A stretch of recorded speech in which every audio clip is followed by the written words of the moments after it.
Welcome to Time of Death. This video is for informational purposes only and in no way meant to glorify or condone violence. In today's video, we'll be discussing the murder of Tony Young and Kim Yoon. Both were fatally stabbed Thursday, January 26, 2017 at 428 Jingling Way in Chinatown, according to LA County coroner records. Vin Dao was subsequently arrested and charged with the murder. The following is the evidence at trial. In January 2017, the defendant moved back to Los Angeles from Las Vegas because he was having problems with his ex-girlfriend and their children. On January 20th, 2017, his car broke down and was towed and stored in Los Angeles. He contacted a friend who took him to a dinner party. Also present was victim Tony Young, the newly elected president of the Hop Sing Tong Benevolent Association.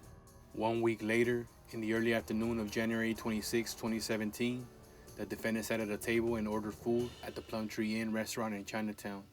A witness testified that Plumtree was about 370 feet from where Hop Sing was located. The defendant later left Plumtree without paying for his food, and on his way out, stole a statue from the restaurant. At about the same time, victims Young and Yoon were playing mahjong in the large hall-like room that was at the bottom floor of the Hop Sing. 10 to 20 members and guests were in the area. The defendant entered the Hop Sing through the front door, carrying a bag.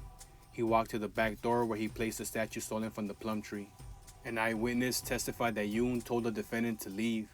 The defendant refused and Yoon repeated his request. According to the witness, Yoon began pushing the defendant toward Hop Sing's front door. Yoon pushed the defendant in a very rude way, meaning he was insisting that he must leave.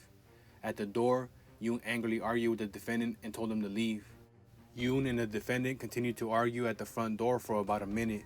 The defendant then withdrew a knife from his waistband or pocket, held it high, and stabbed Yoon twice, once on his left arm and once on the left side of his neck. The stab wound to Yoon's neck was fatal. The wound traveled 5 inches through Yoon's neck, fracturing Yoon's spinal cord and lacerating his vertebral artery.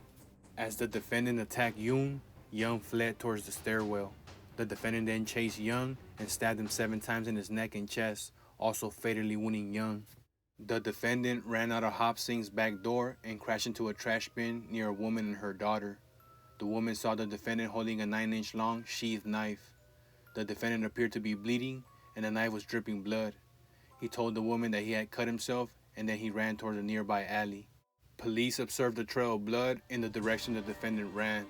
Along the path, police found a black, blood-stained glove on a gate. The blood trail and blood on the glove contained DNA consistent with the defendant's profile. None of the bloodstains tested matched the DNA profiles of Yoon or Young. Later that day, the defendant was treated at Huntington Memorial Hospital for a left hand laceration. The defendant told hospital staff that he cut himself while playing with a knife. He left the hospital before his scheduled surgery. The next day, police arrested the defendant who was sitting on a bench in Alhambra. On his person, police found a large knife with a 6.5-inch sheathed blade. The defendant's backpack contained a sheathed machete, paperwork from Huntington Memorial Hospital dated January 26, 2017, 2 receipts from Sprint at Radio Shack, a Boost mobile cell phone, an iPhone, and a map covered in bloodstains. Testing revealed the presence of blood on the sheath, backpack, map, and glove, and on the defendant's shoes and pants. Following the trial, the jury found the defendant, Vin Dao, guilty of both murders, found both murders to be in the first degree, and found true the allegations that the defendant used a knife, committed multiple murders, and had a prior conviction of voluntary manslaughter. The court sentenced the defendant to 2 consecutive terms of life without the possibility of parole, plus 7 years. Kim Yoon was 64 years old at the time of death. Tony Young was 64 years old at the time of death.